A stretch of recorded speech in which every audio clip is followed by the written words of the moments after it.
চলো আজকে তোমাদের সাথে শেয়ার করব জামাই ষষ্ঠীর স্পেশাল থালি। সবার প্রথমে শুরু করব আমরা করলা ভাজা দিয়ে। তো কড়ার মধ্যে তেল গরম করে কেটে রাখা করলাগুলো, যেগুলো নুন হলুদ মাখানো ছিল, সেগুলো দিয়ে দেবো। দিয়ে লাল লাল করে ভেজে নিয়ে আমরা কড়াই থেকে তুলে নেবো। তারপর ভাজবো বাদাম এবং বড়ি। এই বাদাম আর বড়িটা ভাজছি আমরা শাক ভাজা করার জন্য। তারপর কুচানো লঙ্কা এবং শুকনো লঙ্কা ফোড়ন দিয়ে আমাদের কাছে যে নোটে শাক ছিল সেই নোটে শাকগুলোকে কড়ার মধ্যে দিয়ে দেবো এবং দিয়ে সামান্য নুন দিয়ে ভাজতে থাকবো যতক্ষণ না শাকগুলো নরম হয়ে যায়। শাকগুলো নরম হয়ে যখন কমে আসবে তখন স্বাদ অনুযায়ী একটু চিনি দিয়ে ওপর থেকে বড়ি এবং বাদামগুলো ছড়িয়ে নেড়ে চেড়ে আমরা তুলে নেব একটা পাত্রের মধ্যে।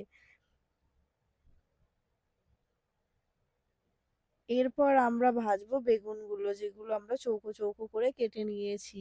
যেহেতু জামাই ষষ্ঠীর থালিতে 5 রকম ভাজা দিতে হয়, তাই জন্য আমরা পটলও ভাজবো। আর আলুও ভাজা করব, ঝুরি আলু ভাজা, যেটা আমরা ভিডিওতে আগে দেখাবো। পটলগুলো চাইলে তোমরা এইভাবে ডিজাইন করে কেটেও নিতে পারো। এবার আমরা তার পরের মেনুতে রেখেছি বরবটি আলু বড়ি দিয়ে পোস্ত। তার জন্য সবার প্রথমে আমরা শিলের মধ্যে পোস্ত আর কাঁচা লঙ্কাটা বেটে নেবো। শিলে বাটলে পোস্তর স্বাদটা খুব সুন্দর হয়, তাই জন্য আমরা শিলে বেটেছি। এরপর আমরা বরবটিগুলোকে কড়ার মধ্যে খুব ভালো করে ভেজে নেব, যাতে কাঁচা কাঁচা ভাবটা চলে যায়। তারপরে সামান্য জিরে ফোড়ন দিয়ে আমাদের লম্বা লম্বা কেটে রাখা আলুগুলো, যেগুলো বরবটির সাইজেই কেটেছি, কেটে একটু হলুদ দিয়ে নেড়ে চেড়ে নেবো। তারপরে অল্প একটু জল দিয়ে এর মধ্যে আমরা একটু ফুটতে দেবো আলুগুলো সেদ্ধ হওয়ার জন্য। তারপরে দিয়ে দেবো বড়িগুলো, যাতে বড়িগুলো সেদ্ধ হয়ে যায়, যেহেতু বড়ি আর আলু সেদ্ধ হতে একটু টাইম লাগে। তারপর ভেজে রাখা বরবটিগুলো দিয়ে আমরা খুব ভালোভাবে নেড়ে চেড়ে নেবো। একটুখানি সামান্য ফুটিয়ে নিয়ে তারপরে আমরা আমাদের বেটে রাখা পোস্তটা দিয়ে দেবো। দিয়ে খুব ভালোভাবে নাড়তে থাকবো। নেড়ে এবার জল শুকিয়ে আসা অবধি আমরা অপেক্ষা করব। আর দিয়ে দেবো কিছু চেরা কাঁচা লঙ্কা। দিয়ে যখন শুকনো হয়ে আসবে পোস্তটা, তখন আমরা ভালো করে নেড়ে চেড়ে নিয়ে নেব একটা পাত্রের মধ্যে।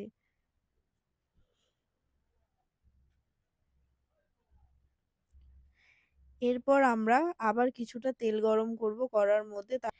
এরপর আমরা কিছু জিরেও ফোড়ন দেব। তারপরে ডুমো ডুমো করে কেটে রাখা আলুগুলো কড়ার মধ্যে দিয়ে দেবো। দেবো সামান্য নুন, যাতে আলুগুলো তাড়াতাড়ি সেদ্ধ হয়ে যায়। এরপর কিছুক্ষণ নেড়ে চেড়ে দিয়ে দেবো টুকরো করে রাখা টমেটোগুলো।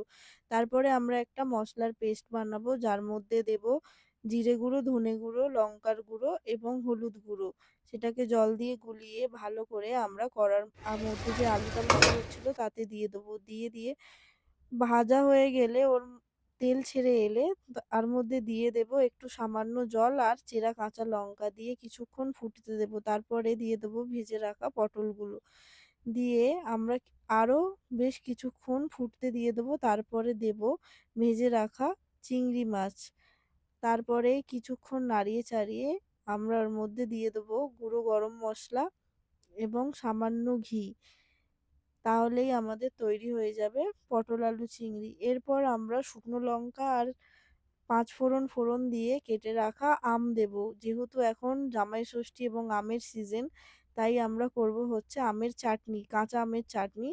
দিয়ে আমগুলো একটু নেড়ে চেড়ে সামান্য নুন আর জল দিয়ে একটু ফুটতে দেবো। তারপরে পরিমাণ মতো চিনি দিয়ে আমরা আরও কিছুক্ষণ ফুটিয়ে একটু ঠিক হয়ে এলে তার মধ্যে দিয়ে দেবো একটু লেবুর রস, তাতে স্বাদটা খুব ভালো আসে। এরপর আমরা ঝুরি আলু ভাজা করার জন্য আলুগুলোকে গ্রেটারে গ্রেট করে নেব। আর আলুগুলোকে খেয়াল রাখতে হবে খুব ভালো করে ধুয়ে, যেন আলুর স্টার্চটা বেরিয়ে যায়। যত ভালোভাবে আলুর স্টার্চ বেরোবে ঝুরি আলু ভাজা তত ভালো হবে। তারপর তেল গরম করে কড়াইতে সাদা তেল আমরা দিয়ে দেবো অল্প অল্প করে আলু এবং অনেকক্ষণ ধরে ভাজবো লাল হয়ে আসা পর্যন্ত। তারপরে আরও কিছু বাদাম দেব। বাদামগুলোকেও খুব ভালো করে ভেজে নেব, যাতে খেতে খুব ভালো হয়। আর দেব হচ্ছে কারি পাতা। কারি পাতাগুলো ভেজে নিয়ে একসাথে মিলিয়ে নিলেই তৈরি হয়ে যাবে আমাদের ঝুরি আলু ভাজা। এটাকে আমরা অনেক দিন পর্যন্ত স্টোর করে রাখতে পারি, যদি একটা খুব ভালোভাবে জারের মধ্যে রেখে দিই। এরপর আমরা কিছুটা তেল দিয়ে ভেজে নেব পেঁয়াজ। তার মধ্যে দিয়ে দেবো কাঁচা মাংসগুলো। আমি এইভাবেই বানাই, তাই জন্য এইভাবেই দেখাচ্ছি। আর দিয়ে ভালো করে নাড়তে-চাড়তে থাকবো যতক্ষণ না একটু হালকা ভাজা, ভাজা হয়ে যায়। তারপরে দিয়ে দেবো পিঁয়াজ বাটা, লঙ্কা বাটা আর দেবো আদা রসুন বাটা। দিয়ে খুব ভালোভাবে নাড়তে থাকবো। নাড়তে, নাড়তে তেল ছেড়ে এলে দিয়ে দেবো গুঁড়ো মশলাগুলো, হলুদ গুঁড়ো, লঙ্কার গুঁড়ো এবং জিরে গুঁড়ো ও সামান্য ধনে গুঁড়ো দিয়ে খুব ভালোভাবে নাড়বো। নাড়ার পর মেশাবো কিছু টুকরো করে রাখা টমেটো। টমেটম দিলে টেস্টটা খুব ভালো আসে, তাই জন্য আমরা টমেটমও দেবো।